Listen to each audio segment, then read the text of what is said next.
नमः शिवाय मंडळी. ओम नमः शिवाय मंडळी. शंका समाधान या कार्यक्रमासाठी मी संगमेश्वर गिरी श्री क्षेत्र ओंकारेश्वर देवस्थान विले उद्यान जाणेगाव इथून आपलं सर्वांचं हार्दिक स्वागत करतो.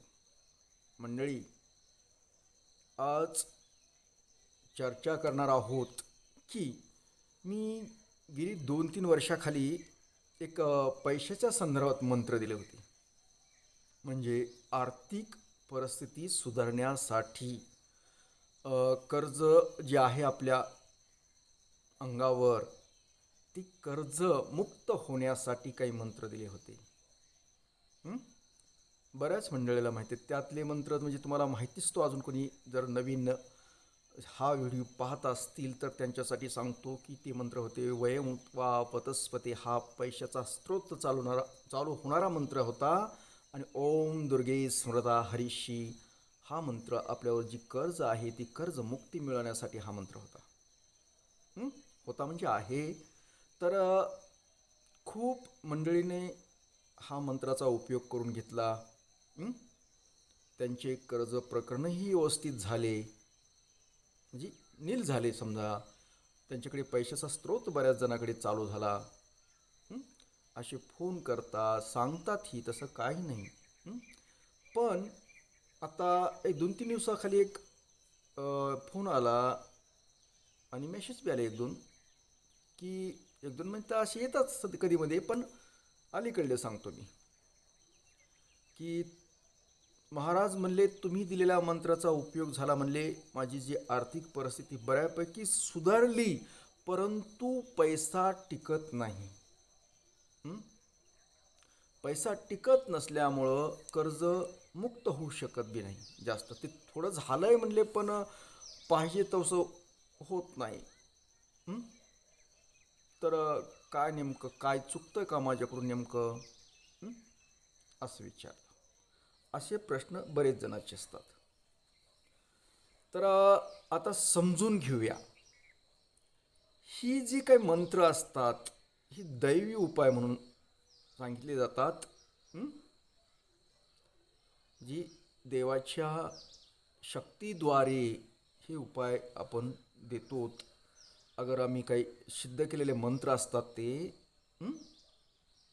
समजा आपण ओंकारेश्वर जवळ बसून तो मंत्र सिद्ध करतो आणि नंतर देतो आपल्याला. मग सिद्ध केलेला मंत्र त्या देवतेकडून आपण ती शक्ती घेतो आणि शक्ती ते तुम्हाला वाटतोत. मग त्याचा उद्देश कसा असतो की बाकीचं मी तर सांगेल, पण ह्या मंत्राविषयी थोडक्यात सांगतो की ज्या वेळेस आपण हा मंत्र ज्या देवतेकडून आपण सिद्ध करून घेतला आहे तो मंत्र तुम्ही वापरताय, तुम्हाला आर्थिक परिस्थिती बऱ्यापैकी सुधारायला चालू झाली तुमची, आणि तुमच्याकडे खूप काही पैसा पण येऊ लागला आहे, पण टिकत नाही. त्याचं कारण काय असतं? असा नेम आहे, शास्त्रीय नियम सांगतोय मी तुम्हाला, की आपण जे उत्पन्न करतो, म्हणजे उत्पन्न समजा आपण 100 रुपये कमवले उदाहरण, तर त्या कमाईपैकी कमीत कमी 1 रुपया 1% तरी, त्याच्यापेक्षा कमी चालेल, पण 1% तरी ईश्वरी कार्यासाठी द्यावा लागतो. दान धर्म या गोष्टीसाठी द्यावा लागतो, असा नेम असतो. तुम्ही म्हणाल की काय त्याची आवश्यकता? बऱ्याच जणांचा समज आहे तसा. काय आवश्यकता आहे? आवश्यकता कशी ती सांगतो. देवाला का द्यायचं? देवाला तुमच्याकडून घेण्याची काहीच आवश्यकता नाही. समजून घ्या तुम्ही. तुमच्या 1 रुपयानं त्याचं काही होत बी नाही. जनका ही सृष्टी निर्माण केली, सर्व जग चालवतो, त्याला तुमच्या 1 रुपयाची आवश्यकता नाही. कसं, मी एकदा पाठीमागे बोललो की एखाद्या घरामध्ये आपण एखाद्या माणसाकडे, श्रीमंत माणसाकडे नोकरी करतोय, त्याच्याकडे राहतो. आ आणि त्याच्याच ह्याच्यातली एखादी वस्तू घेऊन त्या माणसाला म्हणावं तुम्हाला धरा म्हणतो. हं? तसा प्रकार आहे. त्याला काही कमी नाही, त्याचीच वस्तू आहे ते, पण त्या माणसालाही वाटतं की बाबा आपली काही पण ह्याचं मन देण्याविषयी आहे. थोडं अजून विस्तारित उदाहरण देऊ का तुम्हाला? समजा तुम्ही आईत आणि तुमच्या बाळानं, तुमच्या लेकरानं छोट्या, तुम्ही त्याला एक खाऊ दिला, चॉकलेट असेल काय जे असेल ते, आणि तुम्ही दिली त्याला. पण त्याच बाळानं त्यातली एक चॉकलेट तुम्हाला म्हणलं आई तुला पण धरणं, तू पण खाणं, तुमचं मन कसं वाटतं ते बघा तुम्ही, समजून घ्या. काय वाटतं? कल्पना करा तुम्ही, तुमच्या बाळाला तुम्ही चॉकलेट अथवा खाऊ दिला, त्यातला थोडासा खाऊ बाळानं तुम्हाला म्हटलं की आई तू खा, थोडं तू खा, खाणं खा इथलं. तुम्ही खाणार नाहीत, तुम्ही खाणार नाहीत, परंतु त्या बाळानं तुम्हाला दिल्या, तुम्हाला कसं वाटतं याची कल्पना करा फक्त. तुमचं मन भरभरून येतं, घरभरून येतं. तुम्हाला त्या बाळाविषयी प्रेम वाटतं, बाळाला वाटतं ते प्रेमाने दिले ते. बघा, छोटंसं वाटतं हे उदाहरण, पण विचार करा तुम्ही. तुम्ही परत त्या बाळावर भरभरून प्रेम करतात. तुमचं मन काय म्हणतं की माझं जवळ करतं तुम्ही त्या बाळाला, कुरळता आणि म्हणता माझं बाळ खूप हुशार आहे, माझं छान आहे. तुमचं मन भरून नाही येत? येतं का नाही भर? तुम्ही त्याला हृदयाशी घेता आणि तुमची मनोवृत्ती कशी होती पुन्हा की ह्या बाळासाठी मी काहीही करील. वाटतं का नाही? तसंच आहे की ज्या वेळेस तुम्ही जरी तुम्हाला ईश्वराने दिलंय भरपूर काही, त्यातील तुम्ही जर ईश्वराला परत दिलं, थोडंसंच द्यायचंय, मी म्हटलं नाही थोडंसं 1% तरी तुम्ही देण्याचा प्रयत्न करताय. तुम्ही हावऱ्यासारखे वाच वाच वाच वाच खाता, कुठले इतर खर्चिता. अरे त्याने दिलंय ना तुम्हाला, तुमचं मन होत नाही कधी करायचं. मग तुम्ही हे गोष्ट करत नसल्याने तुम्हाला त्या म्हणजे समजा बाळानं जर आईला चॉकलेट परत नाही दिली, अगर तुम्ही समजा आईनं त्या बाळाला चॉकलेट खाऊ दिलाय आणि आईनं मागितलं मला देणार रे, मी नाही देणार. आई प्रेमानं म्हणेन, मी मनातले म्हणून लय अप्पल पोटायचं रे तू, माझंच आहे ना, मीच दिलतं ना तुला, तो आता कसं काय करायलाच तसं. म्हणजे कुठंतरी त्या आईच्या मनामध्ये थोडंसं का होईना पण दुखवतं. बाळ अप्पलपोट म्हणतं, म्हणजे बाळाला अप्पलपोटी म्हणते ते. मग तसंच आहे ते, ज्या वेळेस तुम्हाला ईश्वरानं दिलंय ना, तुमची इच्छा होत नाही परत काही थोडंच तरी त्याच्यातलं काही त्याच्यासाठी देण्याची. त्याला कमी नाही हो, काही कमी नाही, पण तुमचं मन किती बावळट आहे की त्याच्यासाठी तुम्हाला परत द्यायची इच्छा होत नाही.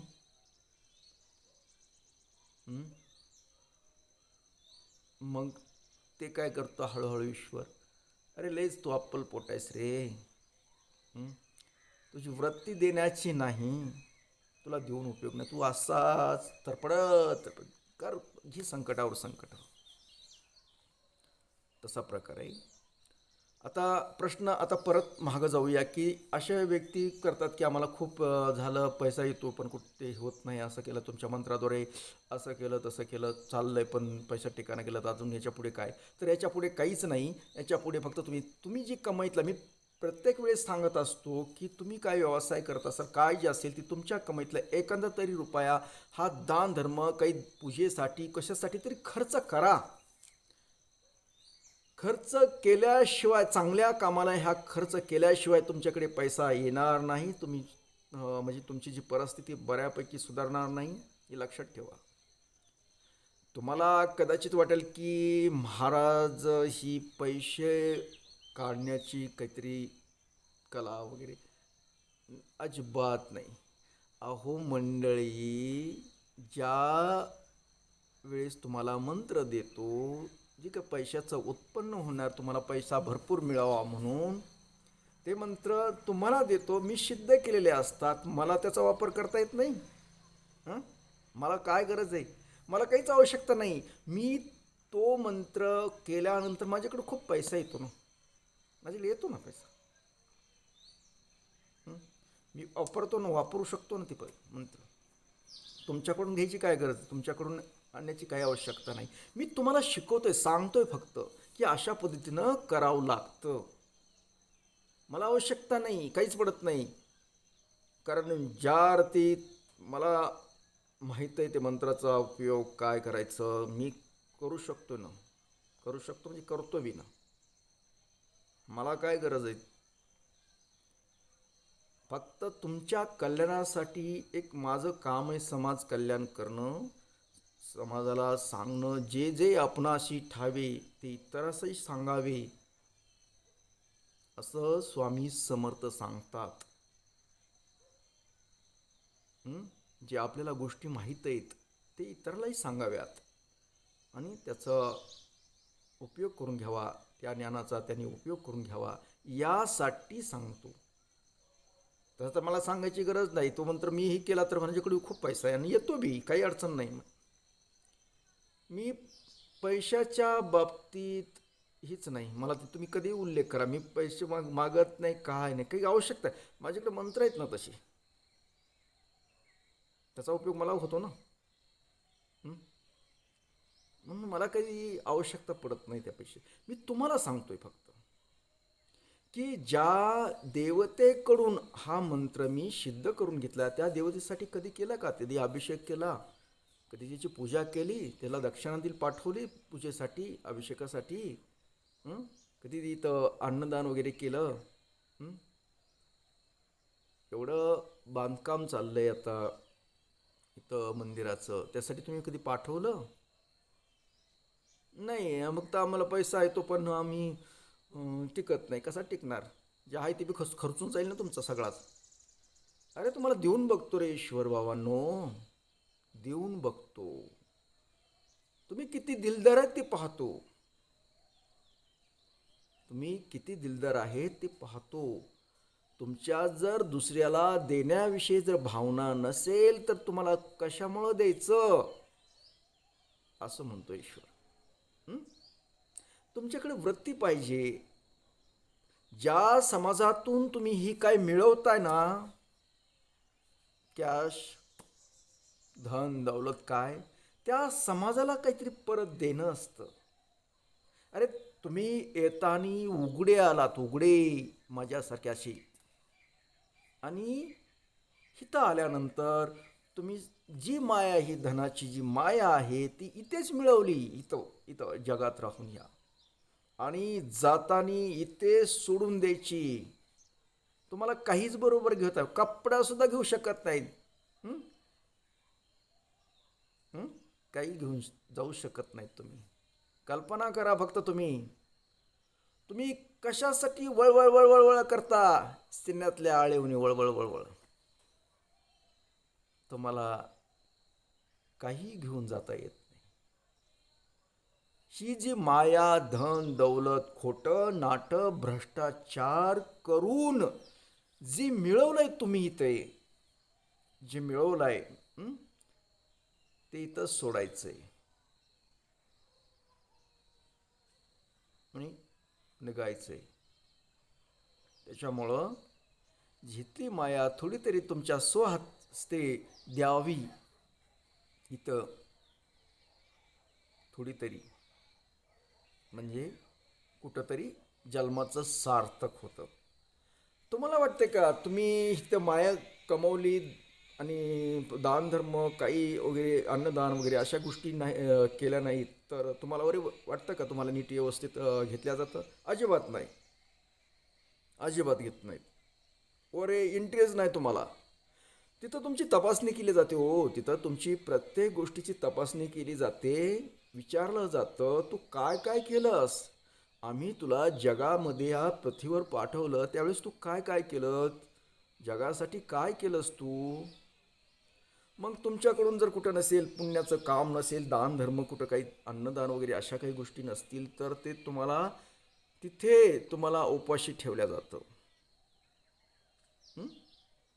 आणि तुम्हाला एंट्री पण नसते आतमध्ये. खा म्हणते तुझं तू. अरे बाबा, तू जर दान धर्म इथं खाली केला असता तर ते दान धर्माचं पुण्य तुझ्या कामी आलं असतं आज तुलाही मिळालं असतं इथं अन्न. त्याच्यामुळं तू जा आता अन्नाचा शोध घे म्हणतात खाली जाऊन. त्याच्यामुळं अतृप्त आत्मे असतात ते याच्यामुळं भटकत असतात. मग कुणीतरी मग आम्ही सांगतो आमच्यासारखी माणसं की बाबा ते अतृप्त आत्मा आहे तुमच्या घरामध्ये, त्याला तृप्ती द्या, अन्नदान करा, आमोशाला नैवेद्य द्या, ह्या गोष्टी सांगतो त्यासाठी. आणि मग तिथून पुढे तुमचा कार्यक्रम होतो व्यवस्थित. तेव्हा तुम्हाला मोक्ष वगैरे मिळतो, पुन्हा जरा एंट्री मिळते, दुसऱ्या शरीरामध्ये प्रवेश करण्याची परवानगी मिळते. तोपर्यंत तुम्हाला काही मिळत नाही. तसं तडपडतं, खाली बी तडपडून मेला आणि वरी पण तडपडून जीव जातो. तहाच जीव जीव वळवळ वळवळ करतो. तरी आता तरी शिका की आपण जे कमावतो, काय जे दिलं ईश्वरानं त्यातलं काहीतरी थोडंसं द्या. हं? द्या. तुमचा सढळ हात जरा पुढे करा देण्यासाठी.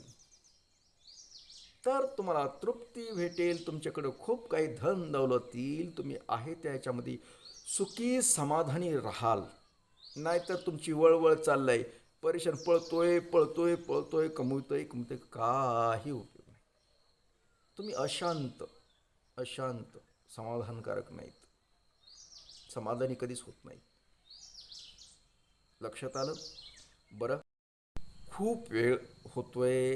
हं? तर हा जो शंका समाधान कार्यक्रम आहे तो इथेच थांबवतो आणि परत भेटतो उद्या सकाळी याच वेळी आणि याच ठिकाणी. तोपर्यंत मंडळी, ओम नमः शिवाय. जय हिंद, जय भारत. सुखी राहा आणि समाधानी राहा.